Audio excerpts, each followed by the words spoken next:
Hello, everyone. My name is Peter Pruyn, and I am absolutely delighted to be in conversation today with Heather Guidone from the Center for Endometriosis Care in Atlanta, Georgia. Welcome, Heather. Hi, thank you. Thank you for having me. And one of the things that's important to me is to have my guests actually introduce themselves. So, Heather, what would you like our listeners to know about you? Sure. So thank you so much again for having me. This is what I hope is going to be a very helpful and illuminating conversation for folks out there who are concerned with endometriosis. And as you said, my name is Heather Guidone. I am the program director of the Center for Endometriosis Care in Atlanta. And I'm also a board certified health advocate. And I have really worked across the spectrum in endometriosis over the past 30 years.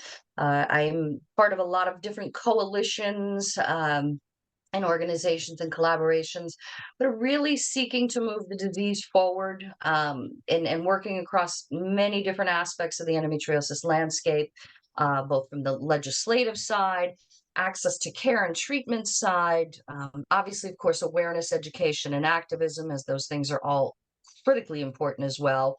But I'm also a person who suffered with endometriosis. So, this disease is, it's not just what I do professionally, but I have a very deep personal connection to it as well.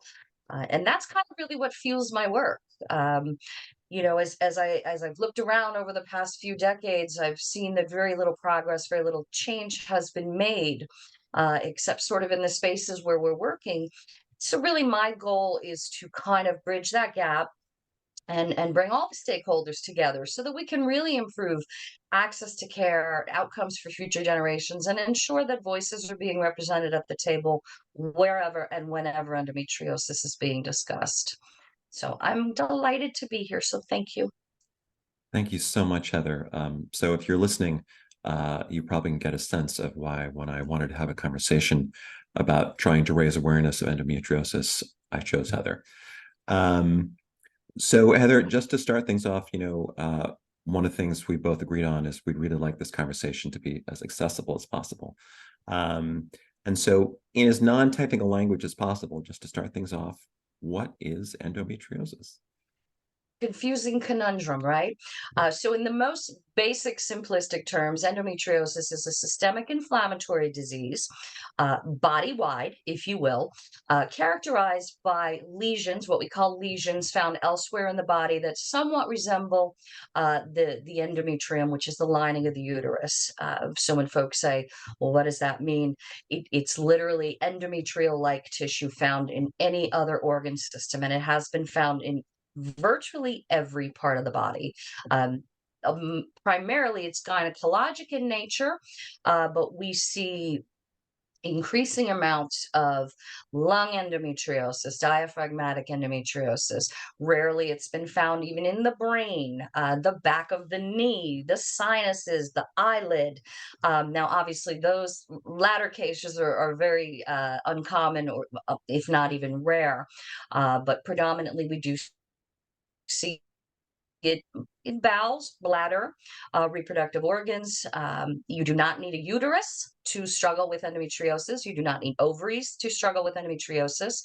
And you do not need to menstruate to struggle with endometriosis. There are many, many cases of folks who suffer with the disease in absence of a uterus, having had their uterus removed, or hysterectomy, oophorectomy, which is removal of the ovaries, and really across the spectrum.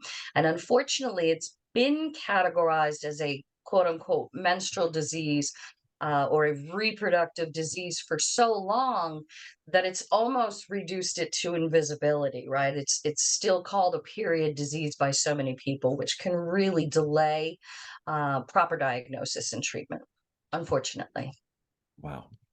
So, speaking of diagnosis, given that complexity, in your experience, how long does it take the average individual to be diagnosed with endometriosis, and why does it take as long as it takes?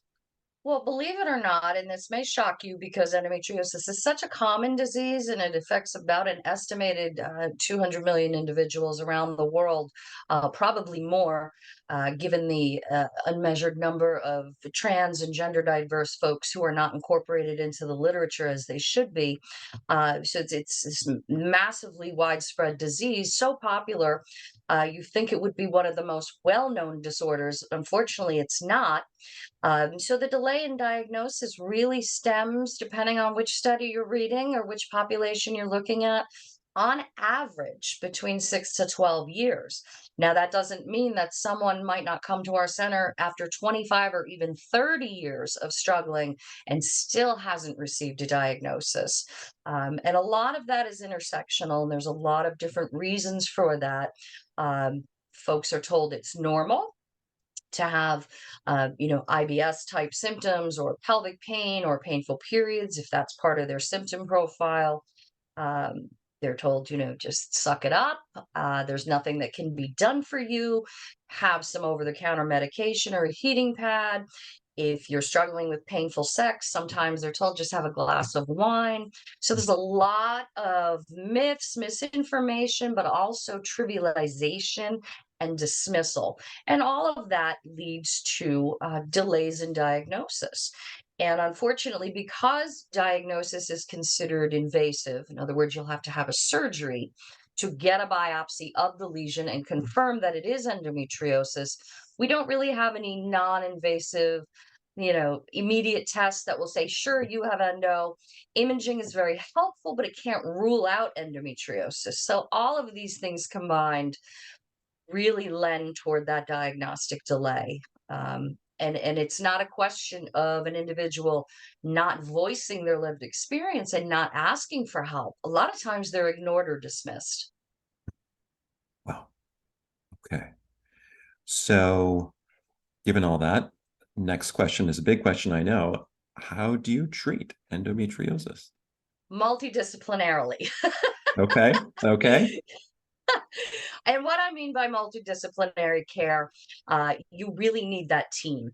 It's not something that can sort of be treated in isolation. When we treat endometriosis, we're treating a human being. We're not treating a lesion. So, of course, you've got the diagnosis and treatment surgically, which should be done in the same encounter. And you want that done with someone who understands the disease, a high volume surgeon who is able to has the team in place to do proper excision surgery, where they can go in, visualize the disease at high suspicion, take those biopsies and that pathology samples, excise the disease from all organ involvement at the time of surgery. What we don't want to see are cases where the patient goes in.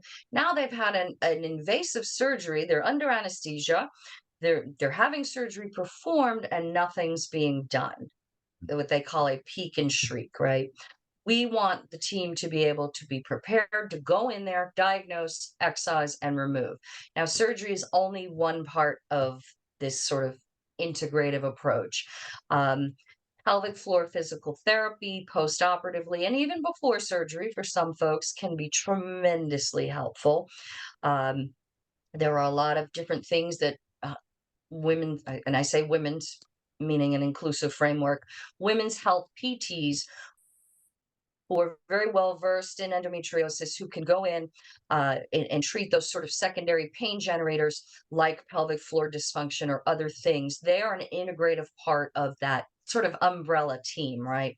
But you also want to have GI, urology, psychology, maybe diet and nutrition. You want to have all the specialists who are working together for the betterment of that individual patient. You want to be delivering truly patient centered, individualized care. What works for one person may not work for another. So while we have a framework, we really have to drill down on that patient's lived experience, what their goals are, what their outcome goals or look like. Is it fertility? Is it pain? Is it both? You really want to involve everybody that's going to help that patient on the journey.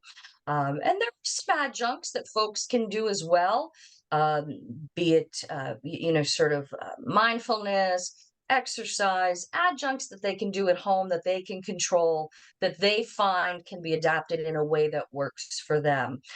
So there's a whole lot of components that go into managing what is essentially a very chronic disease. Excision can cut the disease out, and that's one step. But then you really need sort of that management thereafter to ensure that the outcomes are improved. Got it. So with a complex disease, there's a complex treatment. Absolutely. Absolutely. And I remember you recommended this book to me, Beating I Endo. did. I really I enjoyed, did. and it definitely illuminated the integrative approach that you talked about, combining diet, pellet floor therapy, mindfulness, and possibly surgery. I guess one thing I'm curious about is, and I'm sure it's different for everyone, but is it possible that there are people who can be treated without the surgery? If that's the patient's goal, but we have to be very careful when we talk about treating endometriosis without a diagnosis or what's called a clinical diagnosis. For example, if someone is not willing or is unable or cannot access, as is often the case, can't access surgery, and they say, well, I think I have endometriosis. What are my options? Now, that's absolutely their divine right. A person should be able to decide the path that they would like to follow. So maybe they've had some imaging, maybe they've had a really in depth workup, including a pelvic exam. Suspicion is high, we think it's endometriosis. Here are your options. And it's important that they're given all the options, not just the ones that the doctor who is reviewing their situation can offer. They should be given all options, and then they can choose that. Perhaps it's a course of medical suppression, for example, continuous oral contraceptives. I would not advocate for the use of GnRH analogs in an undiagnosed person. They're not really intended for that, but that's also an option if a patient wants it. And They sorry, Heather, oh, what is sorry, that? GnRH analogs. Folks might have heard them by their brand name, Lupron, Elagolix, or Orilissa, Myfembree.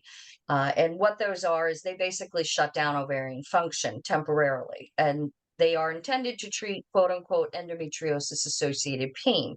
Now, no medication actually treats the lesion. The disease is still there when the therapy is stopped. But if that's the patient's choice and they do well with it and they find relief, they absolutely should be empowered in that decision. They can also do nothing. Do nothing is an option. If they would like to try to see how it goes, that's an option for them as well. The patient must decide. It's totally up to them. It's their body. They have bodily autonomy and the right to decide their own healthcare and their own treatment. Without a surgical diagnosis, though, anything less than a surgical intervention where the disease is removed, that would be sort of considered, a stopgap measure. But some folks do well with that, and that's fine too. It's an individualized disease, and they should decide their own care. I appreciate your patient-centered approach. Absolutely. Patients are in charge. They call the shots. So you've already alluded to this a little bit, but in the course of your work, what would you say are some of the main myths and misconceptions that seem to persist about endometriosis that you've encountered? Yeah, it's really disappointing that in 2023 we're still seeing things like as recently as this morning. Um, excuse me, I was reading an article in mainstream media.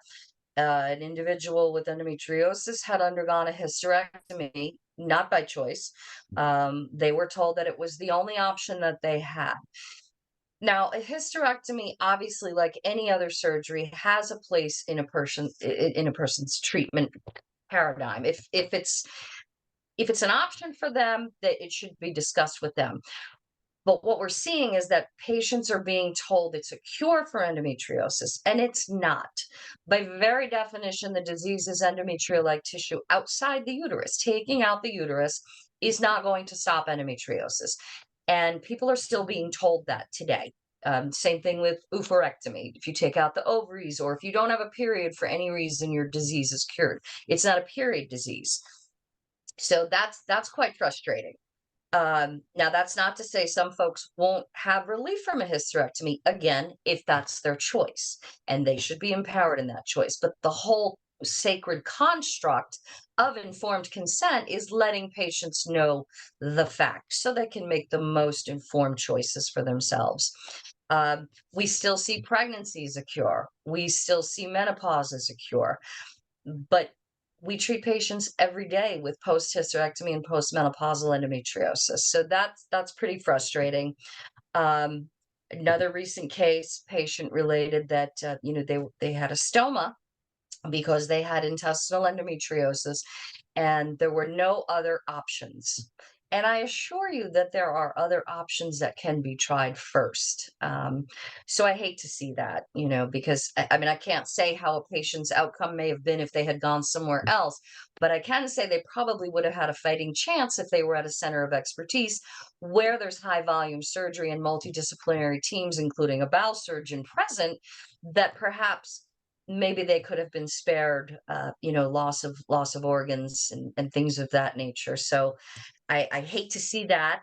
Um, and some of the other things that we still really are hearing about is that adolescents can't get endometriosis, or you're too old to get endometriosis, or because you don't menstruate, you can't get endometriosis. And none of those things are true either.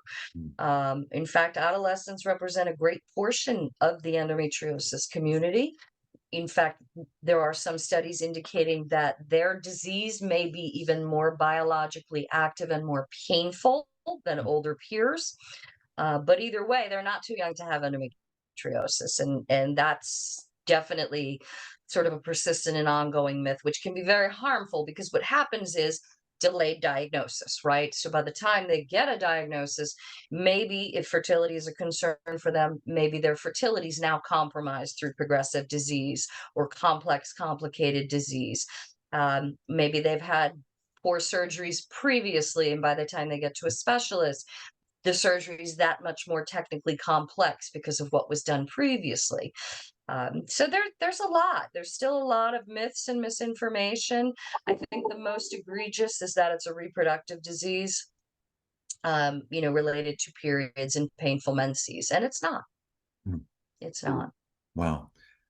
So just taking the hysterectomy as an example, you're talking about endometriosis by definition as something that occurs outside of the uterus. Uh, and so, removing the uterus is not going to remove the disease. What is how do you conceive of how such an egregious myth could persist for so long? Well, I think it really all stems back to kind of, the modern day, if you will, modern day origins that were at the root of why and how endometriosis occurred. And we're talking modern day 1927. But that really all sort of harkens back to Dr. John Sampson's theory of retrograde menstruation. And it was really proposed that endometriosis resulted as a result of menstruation that was being showered backwards into the pelvic region, and if you subsequently took that uterus, then the individual stopped menstruating. Henceforth, you had no more, voila, no more endometriosis. Now, even Sampson himself has said that retrograde menstruation cannot account for all disease. We know now, 100 years later, of course, that at least, as many as 90% of people with periods will have retrograde menstruation. 10% will develop endometriosis. So it can't only be retrograde menstruation.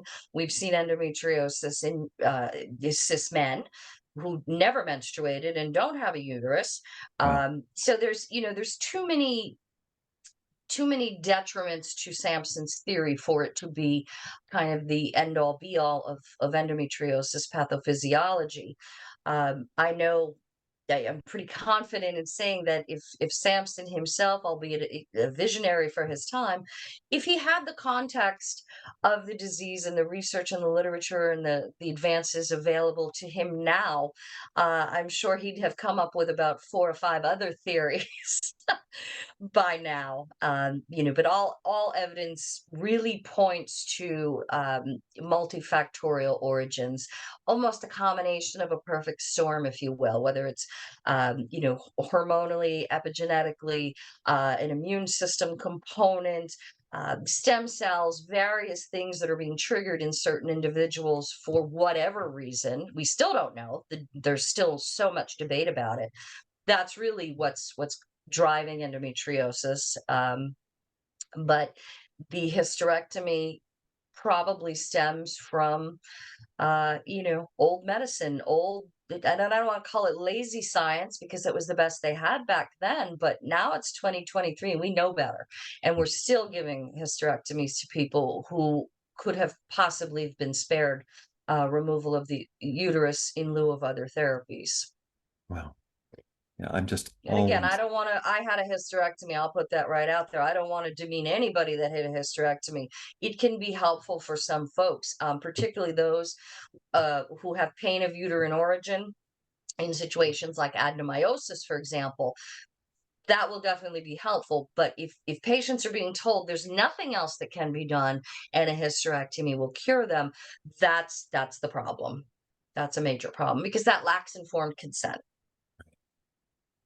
so I'm always interested in where there are, sort of organizational, professional, cultural stumbling blocks to learning. And I remember you once telling me that you sometimes feel like the research and treatment of endometriosis is actually going backwards. What did you mean by that? I do still feel that way. Although, I have a lot of gratitude, I think is the best word. A lot of gratitude and appreciation for the work that many, I will say many, researchers are really doing that is very high risk, very high reward. They're really studying lesion biology. They're looking at the links to cancers and other comorbidities and concomitant illnesses. They're really drilling down on much, much more translational and helpful research that will, I hope, one day really turn things around. On the other hand, you can't really open up a newspaper or go online and read an article about, the latest person with endometriosis without seeing at least 15 errors in the article and misinformation. And a lot of that is because they probably went to a current research article and they saw endometrium, period disease, hysterectomy, pregnancy. And a lot of emphasis on infertility too. That's always sort of been the overarching priority. Well, what about people who want to live a quality of life, not concerned about procreative capability? Let's worry about making people well, right? So there's still a lot of emphasis on those things, both in the lay dialogue and the sort of the landscape of the disease, but also in current research. And I don't think that's beneficial, but that is not to sell the people who are in the trenches doing the work. And I know many of them, and I know how dedicated they are, and they're working with very little funding to try and improve things for the patients of tomorrow. And those are the helpers. Those are the ones we look to. Absolutely. As I'm listening to you, I have a much deeper understanding of how isolating it must be to have endometriosis, to be mixed diagnosed for so long, to not always be given choice, the medical gaslighting that can goes with that. I'm just wondering when we think about how to be a good support or ally, particularly, let's say, male partners of someone who is suffering from endometriosis. What advice would you have for partners of someone with endo about how to be a good support and ally? Number one, believe them. Believe them when they tell you they are in pain. Um, I know that I am not the norm, right? I have an incredibly supportive partner. Not everybody does. And on the one hand, you can't see endometriosis, so it's not a broken leg. You're not giving yourself insulin for people who can identify that and say, oh, they have a health concern. You're not with, well, some people are using walkers and mobility aids, but by and large, you don't look sick, has tended to be, sort of the scourge of endometriosis because you can't see what's going on the inside. So it's almost easy to disbelieve someone. I assure you, people with endometriosis are really, really, really good at faking being well. They hold it in a lot. So if they're telling you it hurts, it would probably level the average person, their amount of their pain that they're having. Support across the board. I mean, there's practical things you can do. Attend their appointments with them. Go to the hospital with them for their treatments or surgeries. Be their advocate. And I know it's easier said than done, right? I mean, if you don't feel empowered yourself, how are you going to help somebody that you love? But sometimes being an advocate really just means sitting across the doctor's desk and asking questions on their behalf if they don't feel, courageous or strong enough to do it that day. Little things like that make a difference. I think educating yourself as a caregiver, a partner, spouse, whatever loved one. I think educating yourself using really authoritative, incredible sources about the disease will help sort of inform your framework and help direct how you can help that person. But it's really about being there. Simple things. Bring them their heating pad if they can't get off the couch. There's a lot that can be done based on the dynamics of that relationship. But you have to also remember there's undoubtedly going to be a sense of vulnerability. Viscerally, this disease impacts sort of the most intimate parts of us: bowel, bladder, reproductive organs. The symptoms can be really hard to deal with, not just from a pain perspective, but it's really difficult when you have to tell your partner you can't go out that night, or you're missing an event. I mean, I missed so much when I was in sort of the worst parts of my disease, and I never got a complaint. And I know that that's, again, not the norm, but I think partners need to understand it's unpredictable, the nature of this disease. You could be fine in the morning, and by the time you're ready to go out, you could be doubled over in the bathroom. And I think understanding that from a caregiver or partner perspective will help you better support that person. And you can be an activist too, more from the technical sense. You can be someone who is researching the disease. You can be someone who's joining any of the collaborative efforts to try to make a difference. Do a screening or go to a screening of Below the Belt, read the books, get the information, get the education, educate those around you too. I know that even in my own perspective, there was a lot of disbelief. Oh, she's not here again. Being loyal goes a long way. Standing up for your partner goes a long way. And you can educate your in-laws or those around you on your partner's behalf. And I think that that goes a really long way too. But it's really, it stems from understanding. And even if you can't understand it, be empathetic. Wow, as I listen to you, Heather, I'm struck with the complete overlap between everything you said and aspects of trauma treatment and psychotherapy that over and over again, you can reduce the experience of trauma to an experience of disempowerment and disconnection. And Yep. that is a signpost to trauma recovery, which is doing anything you can to cultivate a sense of empowerment and connection. And that is exactly what you've been talking about. Absolutely. I mean, you have to remember these patients, all of us, I say the patients in our global community, gaslighting is the norm, trivializing, dismissal, misinformation, told there's nothing that can be done, nothing that should be done. Your pain is invalid. Your pain doesn't matter. Your symptoms don't matter. This is your lot in life. That's the norm. So when you have, when you're with someone you love, they're already coming from that place. And as you said, being aware of that trauma, sometimes the nicest thing you can say is to say nothing at all if you don't know what to say. Don't tell somebody, we'll go take a shower, you'll feel better. Don't tell them have a glass of wine before sex. Find out what's at the root of it, and work to help them heal. It took a lot of courage for them to come tell you about their pain. I guarantee that. It took a lot of courage, a lot of vulnerability for someone with endometriosis to share their pain with you. I guarantee you that.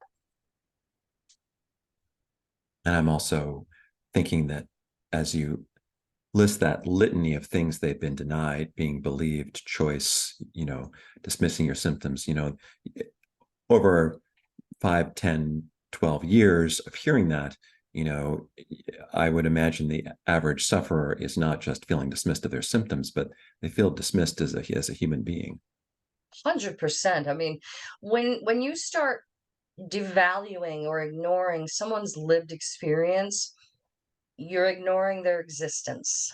Right. And that's why our community tries to be so inclusive and incorporate everybody outside that box of 15 to 44, people with periods, fertility.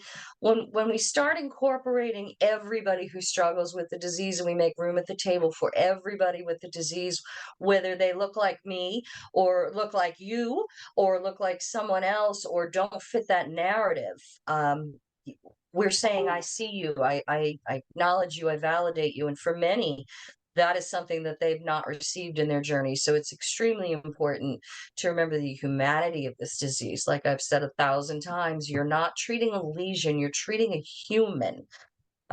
With all of our flaws and perspectives and personal needs and wishes and wants. So it's important, really, to be deliberate about that and make room at the table. And there is room at the table for everybody. um when you take it out of the dark, that's how you clean it with the sunshine, right? know? Beautiful. um it's important, to remember, nobody has the corner market on this disease. And everybody has experienced some level of trauma as a result of it. Me, everybody I know in the community, our patients, there is a certain level of trauma that has been induced, whether as a result of the disease itself, I mean, physically, from a physical perspective, bowel obstructions, things of that nature, but also in the intangible sense, the trauma of being told again and again, like you said, your experience doesn't matter, devaluing the credible narrative that they're sharing with you. um, that can be trauma inducing for certain. Yeah, exactly. So you have been working for decades in this space on this very complex illness. I'm just curious, are there aspects about endo that you really wish you got to talk about more often? There's a really good side of endo. There really is. And what I mean by that, and it sounds it sounds sort of confusing, but the people, by and large, for the most part in our community, whether it's at the academia research science level or the lay patient, they're amazing humans. They're smart. They value others. They have empathy. They care about each other. They care about the cause. And I don't think the community gets enough credit. Certainly, I know that patients don't. And I will say 1,000 times, patients are not just the objects of change, they are the ones driving the change. Everything good that's ever been accomplished in endometriosis, whether it's research funding increase or strides in treatment, has involved the patient labor. Unfortunately, most of the labor is on the patients, but the flip side of that is they're willing to do that. They're willing to sacrifice things in their own life for the good and betterment of someone else. And that's a real privilege and honor to work in that type of space. I'm very, very fortunate. I have the most incredible team headed up by the most incredible surgeon who just goes all out with personal sacrifice day in and day out. But we see that in other areas and other pockets of the community. Now, that's not to say there aren't issues. There's always going to be issues, right? I mean, just like anything else. But I don't think patients get enough credit for the work that they do, and the changes that they are driving. And it's such a joy to see that, I've kind of gone through the arc, and I've reached the time in my own career where now I see people who I could probably be their mom, right? I'm old enough now to be their mom of this generation of patients, and I see them using my words and my work. And I go, oh my gosh, it's finally trickling down. Mhm. Um, they're empowered, they're educated, they know their bodies, they're standing up for themselves, and we don't give enough credit for that. We don't give enough credit for that, and I wanna just, generally give a big broad shout out to that community out there that's really making the difference. They're saying, "No, I don't want poor treatments. No, I won't be dismissed. No, I'm not gonna take no for an answer. This is my body. I have a right to health and happiness and wellness and pleasurable sex and fertility if I desire it or not." And that has been great to watch. That has really been great to watch. That is inspiring, Heather. Um, so you've been doing this work a long time, and you've been very clear about how challenging some of it is and still is. What keeps you going? Stories like I read this morning, patients like I talked to last night. If not us, then who? And if not now, then when? Um, we've asked for the help, and I say that in the collective sense. We've asked for help, and the calls have gone unanswered, so we have to do it ourselves. And I cannot idly sit by and just go, all right, I tried. Although I do laugh and I say, put that on my tombstone. But I can't just say I tried. I have to be engaged. I have to be part of the solution. Um, it's inherent. I can't stop fighting because someone out there is going to fall through the cracks if we stop our efforts. 10 years from now, after being at this for 40 years, will I feel different? Maybe. I'm exhausted every day. But you know what's exhausting? People who can't get access to care. Absolutely, absolutely. So you mentioned the risk of exhaustion. I'm curious, what are some of your favorite self-care activities when you need to? Oh, well, it's playoff season, so that's number one, hockey, Okay. right? Okay. No, I married a saint. Okay. Don't tell him I said that, but he has been a part of my journey almost as long as I have, and he's really in tune with my need to step away and not have the world sort of collide, if you will, for lack of a better term. So we do a lot of mini travels. We'll do a lot of weekends away, just us. I have a child who is the pride and joy of my life. So anything he wants to do, I'm doing. Even though he is an adult himself, he will always be my baby.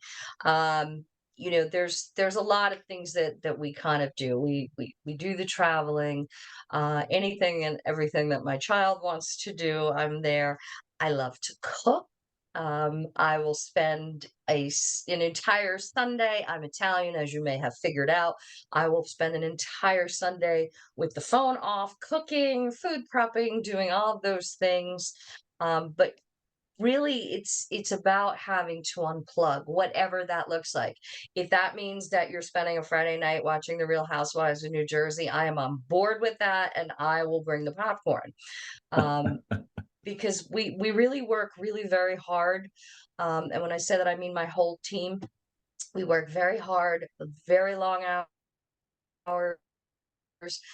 We are accessible all the time, and there has to be some self-care components, because remember too, I am a person also who struggled with endometriosis, and I have other health concerns as well. So I have to remember sometimes that I can't help anybody if I don't help myself. And my family's very, very supportive of that. And even if it's a trip to the grocery store 2 hours away and it's just silence, that's cool too. But really, it's kind of about disconnecting. And you don't have to. I've learned, and I'm the worst person to even say this because I am guilty of being available, but you don't have to be available to everybody 24/7. um and it took me a long time to learn that. I'm getting better at it. But if there's a hike or a walk on the beach or a movie or a concert or a playoff game, we are there, and I crave that because it reminds me that there's more than just endo, which you can sometimes forget when you're immersed in it in every single waking and sleeping moment of your life. So I do try to practice self-care as much as I can. I don't always succeed. I'm getting Uh-huh. better at it after 30 years. Good for you. Good for you.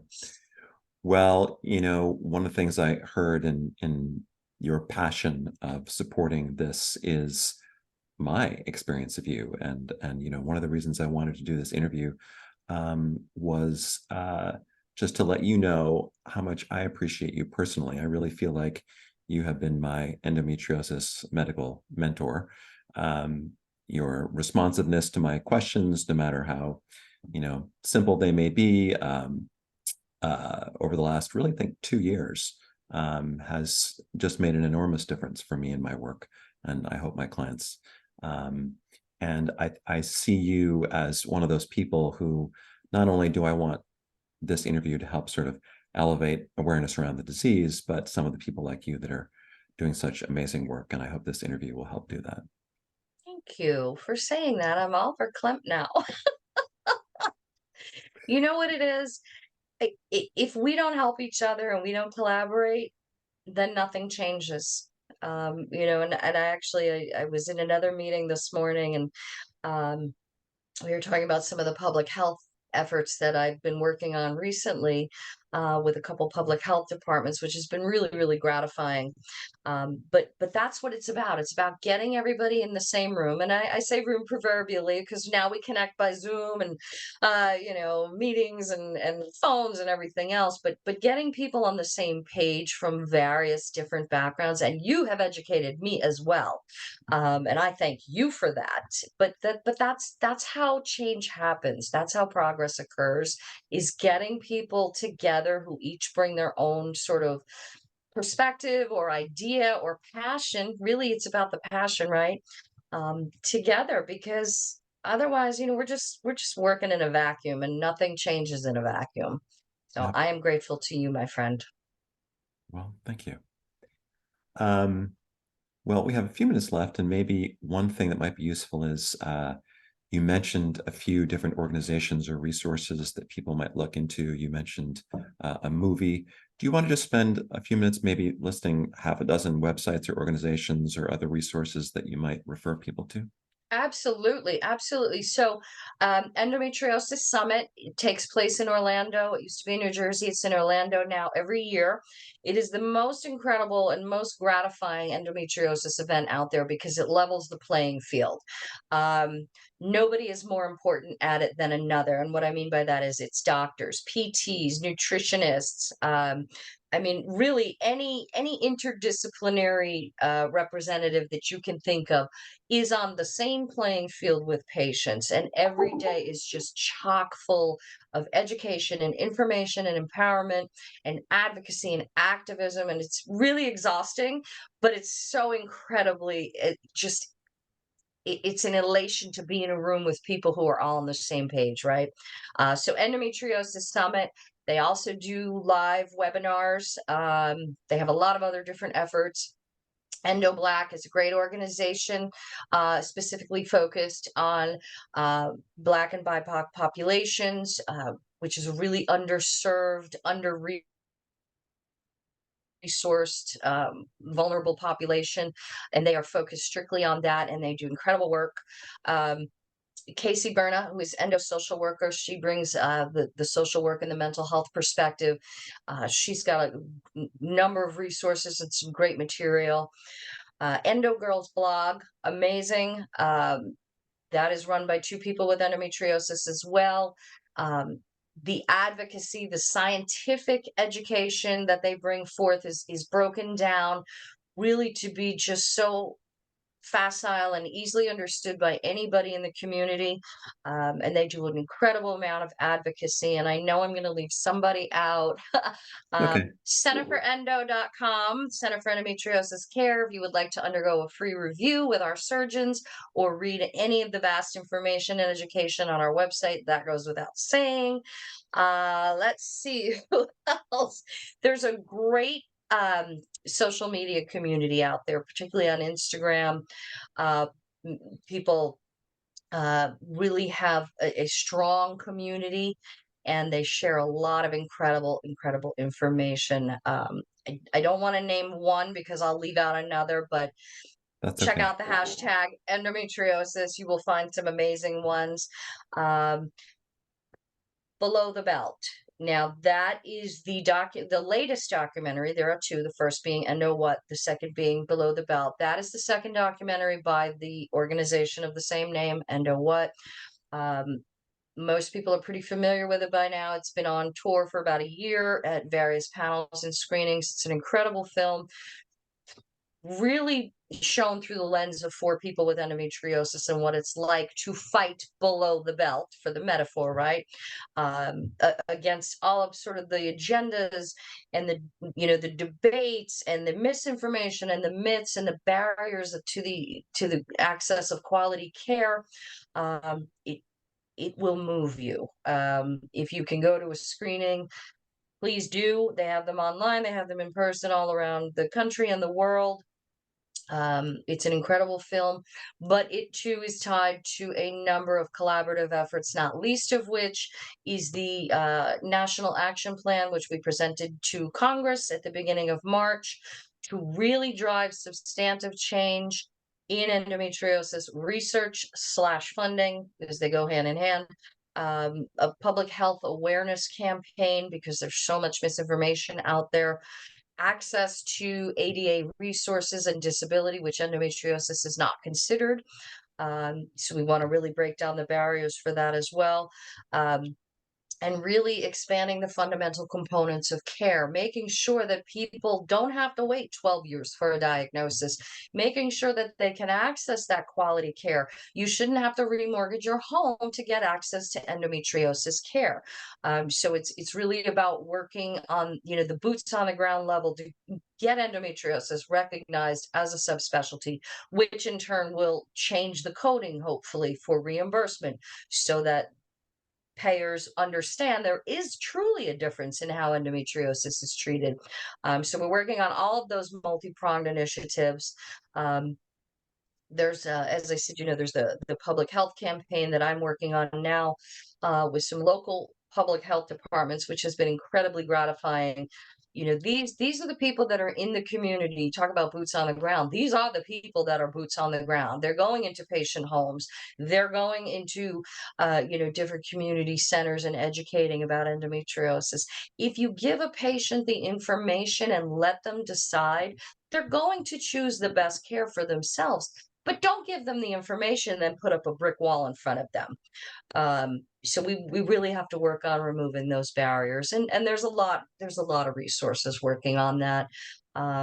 Most of us work together. We're friends now, but we weren't always. We came together because we wanted to collaborate, and became friends as a result. So there are some really important, really good initiatives going on in endometriosis. Follow me, go to the center's website, go to any of the sort of the resources I've mentioned. There's a fantastic new book coming out. I thought I had a printout of the book cover. I do not. Good Girl, Bad Period, Another Metaphor. That will be coming out shortly by Sylvia Young, and it's a global anthology of patient stories Wow. with some narrative writings in between chapters that really digs into the misogyny and the myths and the misinformation and what that's done to patients. I do have a copy of the very latest. I hope you can see this. So where is it? Okay, Bleed Okay. by Tracy Lindemann. Nice. And this just came out, brand new book. Destroying Myths and Misogyny in Endometriosis Care. Hmm. It's phenomenal. Wow. Tracy really wasn't afraid to ask those rough questions and then print them. Mm, So nice. I find that this book is just incredible because a lot of people don't understand the intersectional issues with endometriosis. It's This digs in, much beautiful. like Sylvia Young's book will. And you know, we're out here. We're out here. Get in touch with any of us.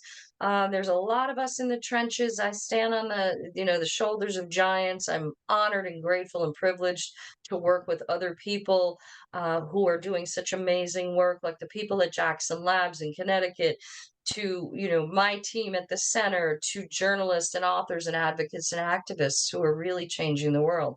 Shannon Cohn and her movies and what they've done and what they've led to, millions and millions of dollars in research funding she's gotten. Um, you know, these are the people that I'm thrilled to work with. Beautiful. Wow. Thank you for that treasure trove of resources. I That's a have forgotten wonderful a gift. million good That's people I fine. know, but there's actually a whole list of resources um, on the CEC under I Great. think it's education and resources. You can find LGBT dedicated, BIPOC dedicated, research and science dedicated, lay dedicated, everything in between, media, all that. So folks can just jump on there and find what my Wonderful. Swiss cheese brain has forgotten. Wonderful.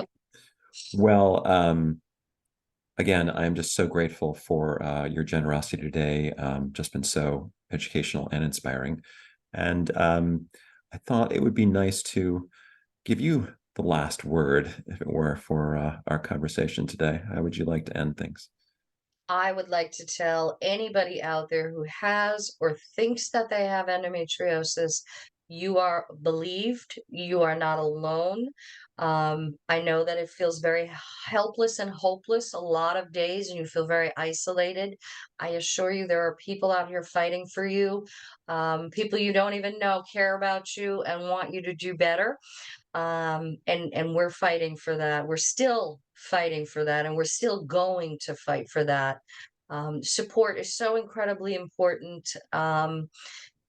Just knowing that you're not alone. So don't be afraid. I know you've probably been burned before. Don't be afraid to reach out to the support networks out there. They can be so helpful and just so important to your journey. Help is out there. It really is. And we're going to make sure that you get it, or if it's a family member or a loved one or a coworker or someone else in your life, we are all working out here to make sure that they get the help that they need. That is such a beautiful and perfect way to end. Thank you so much, Heather, for your time, not just Thank today, but you. for all along. And I look forward to being in touch again soon. Absolutely. Thank you, Peter. And thank you for all you do. Very welcome. Take care, Heather.